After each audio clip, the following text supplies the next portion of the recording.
당연히 저는 짝사랑하는 그녀와 짝이 되기만을 항상 바래왔었고, 결국에는 저의 바람대로 그녀와 짝이 되게 되었죠. 그땐 속으로 만세를 부를 정도로 기쁘고 행복했습니다.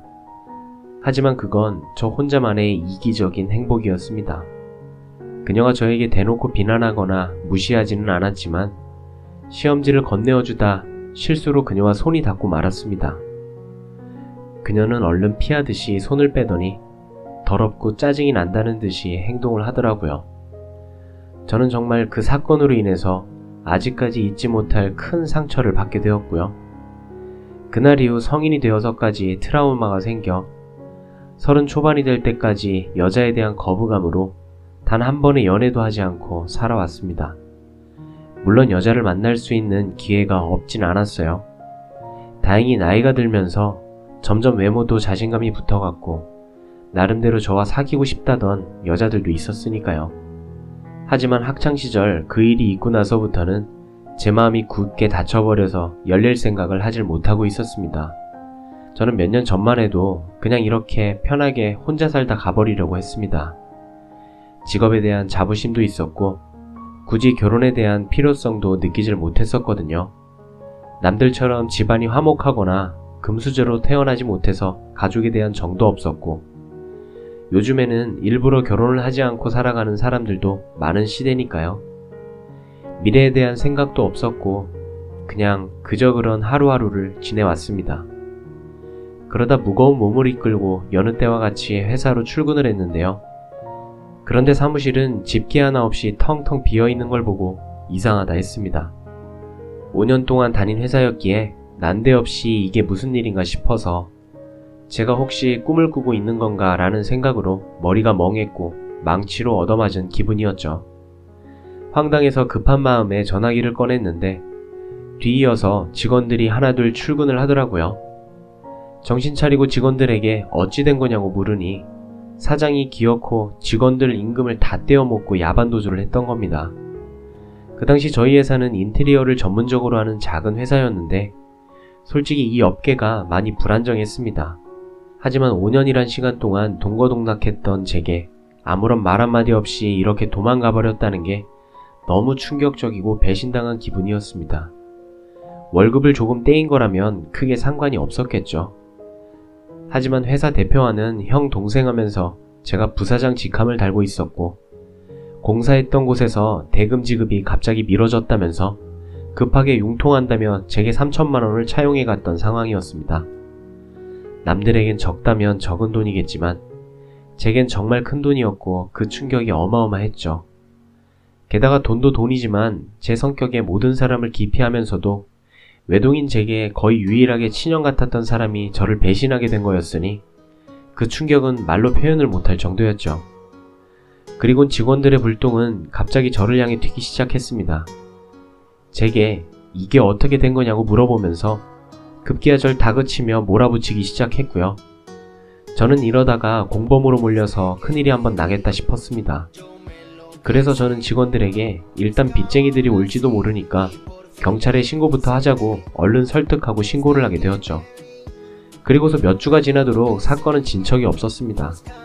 이미 사장형은 오랜 기간 도주를 계획해놨던지 해외로 급기야 출국을 했다는데 경찰에서는 체포하기가 쉽지 않을 거라고 했습니다. 저는 너무나도 절망적이어서 하늘이 무너진 기분이 들었습니다. 머리는 터질 것만 같았고 가만히 있다가는 제 자신에게도 뭔 일이 나겠다 싶어서 무작정 지갑만 챙겨서 제주도로 향하게 되었죠. 그냥 모든 걸 다 잊고 싶었고 제 전 재산을 날린 것도 아니니까 돈이야 차근차근 다시 시작하면 될 거라는 마음을 가지려고 애를 썼습니다. 그렇게 제주도에 도착해서 가장 외진 곳에 위치한 펜션에서 숙박을 하게 되었죠.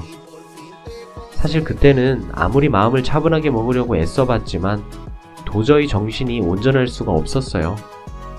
그래서 결국 기분이 심란해져서 생애 처음으로 펜션에서 청승맞게 혼자 소주 병나발을 불고 있었습니다. 그런데 갑자기 옆에서 조용히 "저기요" 라며 저를 부르더군요. 저는 갑자기 들린 여자 목소리에 귀신인 줄 알고 깜짝 놀라고 말았습니다. 고개를 돌려봤더니 여자 2명이 저를 쳐다보면서 제가 놀라는 모습이 웃겼었던지 웃음을 겨우겨우 참아가면서 저를 쳐다보고 있더라고요. 너무 민망해서 얼버무리면서 대답하니 자기네들이 해녀 체험을 하고 왔는데 둘이 먹기에는 너무 많고 버리기엔 아깝다며 혹시 해산물 드리면 먹겠냐고 물어보더라고요. 저는 그렇게 말하는 그 여자 눈도 쳐다보지도 못하고 아무 생각 없이 그냥 네 라고 대답을 해버렸습니다. 그렇게 나눠준 해산물도 같이 구우면서 주위를 둘러봤더니 펜션에 묵는 사람들이 저와 그 여자 2명밖에 없는지 엄청 조용했어요. 뭔가 뻘쭘하게 혼자 소주를 마시면서 먹고 있는데 저에게 해산물을 줬던 여자가 다시 말을 걸더라고요.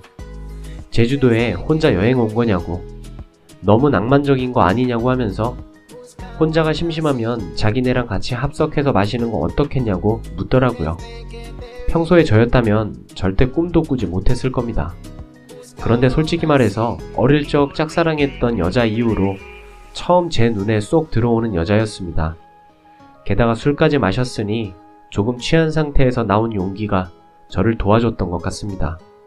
저는 그러자고 대답을 했고 그녀들과 합석을 하게 되었죠. 그 여자들 얘기를 들어보니 그 2 여자는 친자매였고 어제 숙소에 도착을 해서 일주일간 여기 머물다 간다고 하더라고요. 저도 열흘 정도를 예약한 상태라 했더니 잘 됐다면서 그러면 지내는 동안 잘 지내보자고 먼저 손을 건네더군요. 그렇게 술이 취하면 취할수록 2 자매와 저는 재미난 이야기들을 하게 됐습니다. 그때 드는 생각이 저도 모르게 말로 나와버렸죠. 사실 혼자서 괴로움을 삭히려 왔는데 혼자 있을 땐 더 괴롭더니 지금은 그 괴롭던 게 다 잊혀지고 너무 즐겁기만 한 것 같다고요. 그러자 언니였던 그 여자가 무슨 일인데 그렇게 표정이 안 좋냐고 물어왔고 저도 모르게 그동안 제가 겪었던 일들을 하소연하듯 얘기를 해줬습니다. 솔직히 남자들 얘기하고 사업 자금 왔다 갔다 하는 얘기하는데 재밌는 얘기는 아니었죠. 그런데 그런 고리타분하고 재미없는 얘기를 그녀는 너무 재밌다는 듯 경청해주고 있었습니다. 제 눈도 똑바로 쳐다보면서 심지어는 진심 어린 충고와 조언까지 해주며 도움이 필요하면 연락해도 된다고 자연스레 연락처까지 받았습니다. 저는 생전 처음 느껴보는 이런 친절함에 너무 행복했고 설레었죠. 그렇게 첫날은 꿈처럼 행복했던 시간을 보냈습니다. 모처럼 만에 속의 얘기를 다 해버렸던지라 푹 잘 수 있었던 것 같았죠. 다음날 일어나 밖으로 나갔더니 그녀가 반갑게 저를 보고 일어났냐고 인사를 하는데 심장이 쿵 하고 내려앉을 뻔했습니다. 해는 중천에 떠 있었고 그 여자들은 바다에서 놀다 왔는지 젖은 옷가지들을 말린 지 한참 되어 보였습니다. 그리곤 저더러 여행 와서 하루 종일 자고 있냐며 인사를 건네는데 뭔가 잘못한 것 같은 기분으로 머리를 긁적이며 저도 인사를 했습니다. 어제 제가 실수한 건 없냐고 물었더니 대뜸 그 언니가 오늘 같이 밥 먹으러 가기로 한 거 기억 안 나냐면서 어이없다는 듯이 웃더라고요. 저는 한참 동안 아무리 생각을 해봐도 제 머릿속엔 그런 기억이 없었죠. 워낙에 술을 먹으면 정신을 잃을 때까지 먹는 성격이라 크게 개의치는 않았습니다. 단지 저는 취한 나머지 실수를 좀 했구나 싶었고 괜히 여행 방해되고 싶지 않다며 어제 했던 말은 잊으라고 말하며 재밌게 여행을 즐기라고 했죠. 하지만 그 언니라는 사람은 끝끝내 고집을 피우더니 결국 그날 하루 종일 2 자매와 저는 함께 여행을 보내게 되었습니다. 바다도 같이 들어가서 놀고 해안도로에서 자전거도 같이 타면서 말이에요. 그러다 보니 자연스럽게 그녀들과 같이 붙어 다니며 며칠 동안을 계속 생활하게 되었고 오지 않을 것만 같던 헤어짐의 시간은 와버렸더군요. 정말 일주일이 눈 깜짝할 새에 지나가 버린 것 같았습니다. 솔직히 많이 서운하더라고요. 고작 며칠이지만 제가 그녀에게 빠져버린 건 사실이었으니까요. 그래서 마지막 작별 인사를 건네는 게 도저히 용기가 나지 않았습니다. 그때 그녀는 갑자기 제게 포옹을 하면서 덕분에 즐거운 여행이었다고 말을 하더군요. 저는 순간 놀라기도 했지만 마음이 울컥해서 눈물이 나올 뻔했습니다. 그렇게 그녀들을 떠나보내고 혼자서 남은 여행을 보내게 되었는데 이건 도저히 여행이 아니다 싶더라고요. 차라리 애초에 혼자 여행을 조용히 낚시나 하며 보냈다면 괜찮았을 텐데 첫날부터 웬 예쁜 아가씨들과 여행을 하니 산속에 혼자 남겨진 고라니 마냥 외롭기 그지없었습니다. 단 며칠이었지만 그녀와 지낸 시간들이 너무 그립고 계속 그녀가 보고 싶다는 생각이 너무 간절하기만 했죠. 그래서 저는 인생을 살면서 가장 큰 용기를 내게 되었습니다. 평생 혼자서 살다가 연애는 꿈에서조차 생각 못하고 있던 제가 그녀와 함께 행복한 시간을 갖고 싶었습니다. 집으로 돌아온 저는 하루 종일 고민을 했죠. 그러다 용기를 내서 그녀에게 전화를 걸었습니다. 그 여자는 반갑다는 듯이 제 전화를 받아줬고 저는 조심히 잘 들어갔는지 해서 연락을 했다고 하니 그 여잔 그렇지 않아도 조심히 여행 잘 마쳤는지 물어보려던 참에 전화가 왔다고 하더라고요.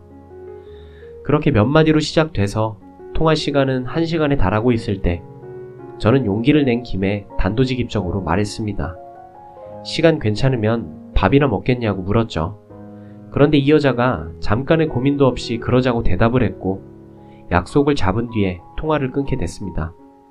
몇 날 며칠을 고민했던 일이 단 몇 초 만에 이루어지자 제 가슴은 너무나 떨려왔고 정말 날아갈 것만 같더군요. 그리고 며칠 뒤 약속 장소에서 그 여자를 다시 만나게 되었고 행복한 시간을 보내며 같이 와인을 마셨습니다. 와인잔에 비친 그녀의 모습은 정말이지 너무 예뻤고 제 눈은 이미 그 여자밖에 보이지 않았죠. 제가 그녀에게 앞으로도 계속 보고 싶다고 말했더니 제 마음을 알아줬는지 떠보지도 않고 제 손을 잡아줬습니다. 그렇게 저와 그녀는 연애를 시작했죠.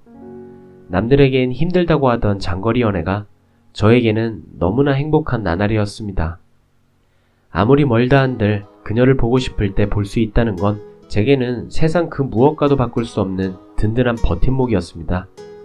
그렇게 저희는 3년의 연애 끝에 결혼을 하게 되었습니다. 결혼을 생각하게 된 건 이 여자를 만나서 제가 확실히 변하고 있다는 느낌이 들어서였습니다. 어둡고 사람을 피하던 저는 이 여자의 금쪽 같은 내조와 사랑으로 새로운 직장에서 사람들과 웃으면서 지낼 수 있게 되었고 긍정적으로 변했습니다. 그리고 성실하고 착한 그녀를 따라 고아원에 봉사활동도 다녔는데 그때마다 제 마음이 너무 평온해지는 걸 느꼈죠. 하루하루가 너무 행복했고 평생을 이렇게만 살아갈 수 있다면 지금 당장 죽어도 여한이 없다고 생각을 했죠. 그 당시에 아내는 서울에서 처제와 함께 식당을 조그맣게 하고 있었는데 결혼을 하면서 제가 서울로 이직을 결심하고 올라오게 되었죠. 아내와 저는 인생에서 가장 행복한 부부처럼 그 누구도 부럽지 않게 지냈습니다. 결혼한 지 2년 동안 한 차례도 다툼이 없었고 다들 부러워했죠.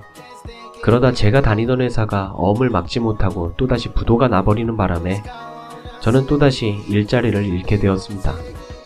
그때부터는 이렇게 불안한 직업을 갖는 게 맞는 건가 라는 생각이 계속 들었고 막상 또 새로운 일자리를 구하려고 하니 한숨만 나오게 되었죠. 그렇게 힘들어하던 중에 아내와 더 오랜 시간을 붙어있고 싶다는 생각을 하게 됐고 아내와 같이 일할 생각에 그동안 모은 돈을 보태서 새 가게를 열어보는 게 어떨까라는 생각을 했습니다. 저는 인테리어 회사를 다니던 경험을 살려서 아내가 모르게 직접 발품을 팔며 새로운 식당 자리도 알아보고 아내가 좋아할 만한 인테리어 컨셉을 몇 개 만들어서 아내에게 물어봤죠. 내가 하는 일에 이젠 흥미도 잃고 언제까지 이런 불안정한 업종에 다닐 수는 없지 않느냐 해서 우리 세 식구 가게를 더 크게 해보고 싶다고 했죠. 처음엔 걱정을 하는 듯 하더니 아내는 제 선택을 존중해주면서 그러자고 했습니다. 그 뒤 저희 세 사람은 새로운 식당을 열기 위해 분주했고 정해진 돈에서 작지만 충분히 예쁜 식당을 구하게 됐죠. 그리고 인테리어 덕분인지 그간의 아내 요리 솜씨 때문인지 식당은 다행히도 장사가 잘 되었습니다. 제 선택에 있어서 정말 많이 불안했고 걱정도 많았는데 제 스스로가 이렇게 행복해도 되나 싶을 정도로 아무 꺼리낌 없이 흘러갔습니다. 아내도 솔직히 오랫동안 해오던 가게를 그만두고 옮기는 게 불안했을 텐데 저 하나 믿고 큰 결심을 한 거였죠. 그래서 저는 착한 아내에게 너무 고마웠고 평생을 행복하게 해줄 거란 마음을 잊지 않았습니다. 그런데 하늘은 너무 원망스럽게도 제 바람을 이뤄주지 않았습니다. 아내가 식당에서 일을 하던 도중 갑자기 쓰러지게 됐고 다급히 병원으로 데리고 가 정밀 검사를 받았는데 의사 선생님이 너무 위험한 위치에 암이 발견되었다고 하더군요. 드라마나 영화에서나 들어봤지. 이런 일이 왜 제 아내에게 생기냐면서 의사 선생님께 계속 살려달라고 절을 해댔습니다. 저희 세 식구 이제 행복해지려고 한다고. 이제 행복해지는데 이게 무슨 날벼락이냐며 무조건 아내를 살려달라고 절을 했습니다. 그러자 의사 선생님은 진정하고 차분히 자기 말을 들어달라고 하더군요. 이런 말씀을 보호자에게 드릴 때가 자신도 가장 마음이 아프다고 하면서요. 아내는 췌장암이라고 했고 본래 췌장이란 것이 다른 장기들보다 깊숙이 박혀 있어 발견하기도 어려울 뿐더러 생존율이 희박하다고 하더군요.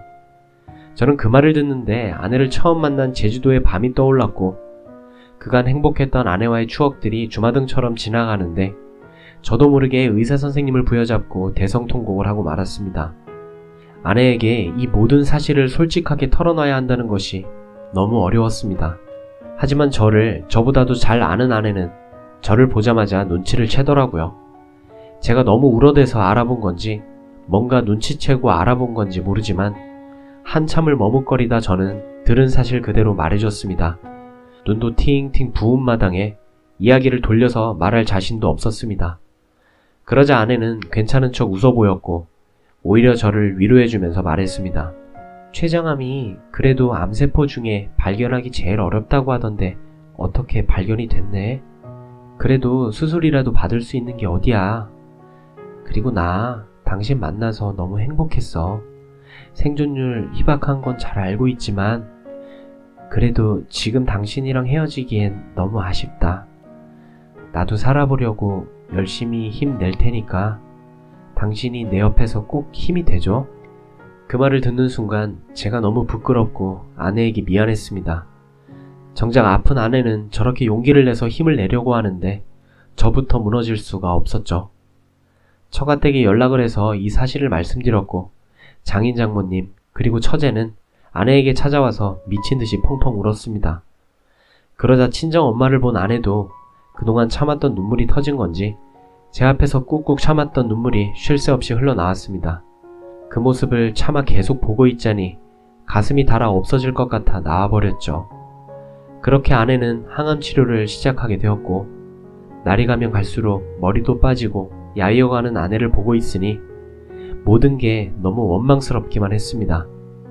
아내가 괜히 날 만나서 아프게 된 것만 같고 괜히 행복하게 잘 살고 있는 아가씨를 행복할 자격도 없는 내 욕심 때문에 착한 사람 인생을 망쳤나 싶었습니다. 그렇게 힘든 시간을 지나서 아내의 수술 전날 밤 아내와 저는 병실에서 한참 이야기를 나누었죠. 그때 처음으로 알게 된 건 아내도 제주도에서 처음 본 그날 저에게 호기심이 있었고 관심이 갔었다 하더군요. 그리고 전날 술김에 밥 먹자고 약속을 했다는 건 아내가 그날 같이 밥을 먹고 싶어서 거짓말을 했다고 했습니다. 그리고 제가 그날 밤 혼자 있을 때 더 괴롭다고 했던 말이 계속 신경이 쓰였답니다. 제 아내 생각이 깊은 건 알았지만 그 말을 듣는 순간 또 눈물이 멈추지 않았죠. 그러면서 아내는 수술이 어려운 건 다 알고 있는 사실이니까 지금 말을 해야겠다고 하는 겁니다. 혹시 자기가 잘못되더라도 제발 당신 탓이라고 생각하지 말고 행복했으면 좋겠다고 말이에요. 그리고 우리가 함께 시작했던 가게도 자신에겐 너무 행복한 추억이 가득한 곳이니 슬픈 감정보다도 행복한 추억을 떠올리면서 가게를 꼭 지켜달라고 했죠. 그렇게 밤새도록 저희는 끊임없이 많은 대화를 나누었어요. 그리고 붉게 동이 튼 새벽에 아내는 거친 숨을 조용히 거두며 이 세상을 떠나고 말았습니다. 아내를 떠나보내고 하루하루가 너무 괴롭고 인생이 무너져 내리듯 슬펐습니다. 정신 나간 사람처럼 죽을 만큼 술을 마셔대기도 해봤지만 다 소용없었습니다. 시간이 지나면 이 아픔이 줄어들 수 있을까 싶었고 그렇게 몇 주간 집에만 틀어박혀 있었습니다. 그러다 항상 조용하고 내성적이던 처제가 우리 집에 들어와서는 마치 다른 사람처럼 온갖 잔소리를 늘어놓기 시작하더라고요. 언니가 지금 형부 이 꼴 보려고 그렇게 떠나간 줄 아냐면서 화를 내더군요. 형부 혼자서만 힘든 줄 착각하지 말라며 주변 사람들 생각해서 이제 그만 정신 차리라며 화를 내다가 급기야 자기도 울어버리더라고요. 정말 예전이나 지금이나 저는 변함없이 이기적인 나쁜 놈이었습니다. 저뿐만 아니라 모두가 다 힘들어도 꿋꿋이 버텨내고 있다는 생각이 들더군요.